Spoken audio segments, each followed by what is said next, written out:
Welcome to my channel. నా channel name వచ్చి భవానీ ఇంటి విలువలు. నా ఛానల్ సబ్స్క్రైబ్ చేసుకోండి. బెల్ సింబల్ వస్తుంది, దానిపైన క్లిక్ చేస్తే ఆల్ అనే ఆప్షన్ వస్తుంది. మార్నింగ్ 5:30కి 5కి లేస్తూ ఉంటాం కదా. లేవగానే బయటంతా క్లీన్ చేసి, లోపల ఇంట్లో అంతా క్లీన్ చేసేసి, గుమ్మం ముందు ముగ్గేసేసి, స్నానం చేసుకొని టీ పెట్టుకోకముందే పిల్లలకు టిఫిన్ రెడీ చేయాలి, లంచ్ బాక్స్ రెడీ చేయాలి, హస్బెండ్కి టిఫిన్ రెడీ చేయాలి, కాఫీ రెడీ చేయాలి. ఇలా అనేకమైన పనులు ఉంటాయి ఆడవాళ్ళకి. ప్రతిరోజు ఏదో ఒక టిఫిన్ చేయాలి. చేసిన టిఫిన్ మళ్ళీ వారంలో చేయకుండా ప్రతిరోజు ఏదో ఒక టిఫిన్ చేయాలి. ఆ టిఫిన్ కోసం ముందు రోజే మనం ప్లాన్ చేసుకొని పెట్టుకోవాలి కదా. ఆ టిఫిన్ ఎలా చేయాలో నేను ఈ వీడియోలో చూపిస్తున్నాను. బయట హోటల్లో ఎంత టేస్టీగా ఉంటుందో అంతే టేస్టీగా నేను మైసూర్ బోండా చేసి చూపిస్తున్నాను.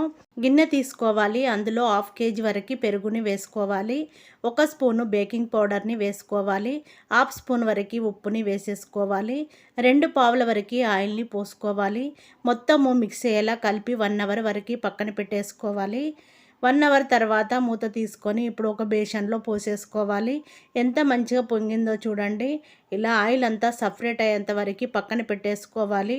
కేజీ అయినా 1/2 kg అయినా మైదా పిండిని తీసుకోవాలి. మనము కలిపి పెట్టుకున్న పెరుగుని అంతా ఒక గిన్నెలో వేసుకున్నాం కదా, అందులో మైదా పిండిని వేసేసుకోవాలి. కట్ చేసిన కరివేపాకు, కట్ చేసిన పచ్చిమిర్చి, 1 స్పూను జీలకర్ర, కట్ చేసిన అల్లం తురుము, 1 స్పూను ఉప్పుని మొత్తము వేసేసుకోవాలి. మొత్తము మిక్స్ అయ్యేలా కలుపుకోవాలి. ఇలా చేసుకుంటే మైసూర్ బోండా చాలా బాగా వస్తుంది. హోటల్లో, రెస్టారెంట్లో ఎంత టేస్టీగా ఉంటుందో అంతే టేస్టీగా మైసూర్ బోండా చాలా చాలా బాగుంటుంది. ఇప్పుడు మొత్తం మిక్స్ అయ్యేలా కలుపుకున్న తర్వాత వాటర్ని కొంచెం కొంచెంగా వేసుకొని బోండా పిండిని రెడీ చేసుకోవాలి. 4 వేళ్ళతోని మంచిగా కలిపి పక్కన పెట్టేసుకోవాలి. చూడండి, ఇలా నేను చూపిస్తున్నాను. 4 వేళ్ళతోని మంచిగా కలుపుకోవాలి. ఎంత మంచిగా కలుపుకుంటే బోండా అంత మంచిగా పొంగుతుంది. పిల్లలు, హస్బెండ్ చాలా బాగా మెచ్చుకుంటారు. బయట తిననవసరం లేదు, టిఫిన్ చాలా టేస్ట్గా ఉంది అంటారు. మంచిగా కలుపుకొని మూత పెట్టేసుకొని ఒక 1 అవర్ వరకు పక్కన పెట్టేసుకోవాలి. ఇప్పుడు స్టవ్ వెలిగించుకొని ఆయిల్ పోసేసుకోవాలి. నేను 1 లీటర్ వరకు ఆయిల్ని వేసేసాను, గోల్డ్ డ్రాప్ ఆయిల్. ఇప్పుడు ఆయిల్ వేడైందా లేదా చెక్ చేసుకోవాలి. కొంచెము పిండి వేసుకొని చెక్ చేసుకోవాలి. మంచిగా పొంగింది, ఆయిల్ వేడైంది. ఇప్పుడు ఒక్కొక్క దాన్ని బోండలాగా వేసేసుకోవాలి. మీకు వెయ్యొచ్చినట్టుగానే వేసేసుకోండి. మనకేం మెడలు అవసరం లేదు కదా, మనకి వెయ్యొచ్చినట్టుగానే వేసేసుకోవాలి. మన పిల్లలు, మన హస్బెండ్ తింటున్నారు కదా, బయట ఎవరో రావట్లేదు కదా, మనకు నచ్చినట్టే మనం వేసుకొని తినచ్చు. బోండా చాలా టేస్ట్గా ఉంటుంది. ఆయిల్లో వేయగానే పైనకి మంచిగా తేలుతూ వస్తూ ఉంటాయి. చూడండి, ఇలా నేను వేసి చూపించాను కదా, మంచిగా పొంగాయి బోండాలని. ఇప్పుడు ఒక్కొక్క దాన్ని ఉల్టా చేసేసుకొని జాలి గరిటెతోని మంచిగా తింపుకోవాలి. తింపుతూ కాలనివ్వాలి. అప్పుడే మొత్తము క్రిస్పీగా తయారవుతాయి.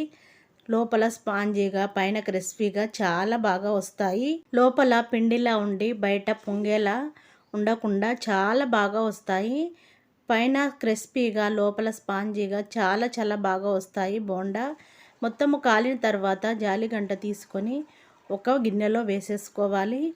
చూడండి ఎంత బాగా వచ్చాయి, చూడండి ఎంత బాగా పొంగాయో, చాలా బాగా వచ్చాయి. ఇలాగే చేసుకొని చూడండి. నేను చేసిన ఈ మైసూర్ బోండా మీరు కూడా ట్రై చేయండి. ఎలా వచ్చాయో నాకు కామెంట్ చేయండి. చూడండి, ఇప్పుడు మళ్ళీ రెండోసారి వేస్తున్నాను. చాలా బాగా పొంగుతున్నాయి. చూడండి, పిండి మాత్రము ఇలాగే కలుపుకోవాలండి. కలుపుకున్న మనము ఆ పని ఈ పని చేసే వరకు మనకి బోండా పిండి రెడీ అయిపోతుంది. చాలా చాలా టేస్ట్గా ఉంటాయి బోండాలు.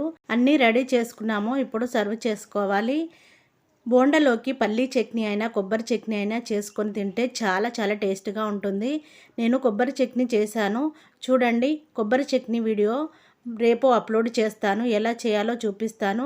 నేను చేసిన ఈ బోండా వీడియో నచ్చినట్టయితే నా వీడియోకి లైక్ కొట్టండి, నా ఛానల్ సబ్స్క్రైబ్ చేసుకోండి, మీ ఫ్రెండ్స్ అందరికీ షేర్ చేయండి. లైక్ కొట్టండి, షేర్ చేయండి, కామెంట్ చేయండి. బెల్ సింబల్ వస్తుంది, దానిపైన క్లిక్ చేస్తే ఆల్ అనే ఆప్షన్ వస్తుంది. Thank you for watching. నేను మీ భవానీ.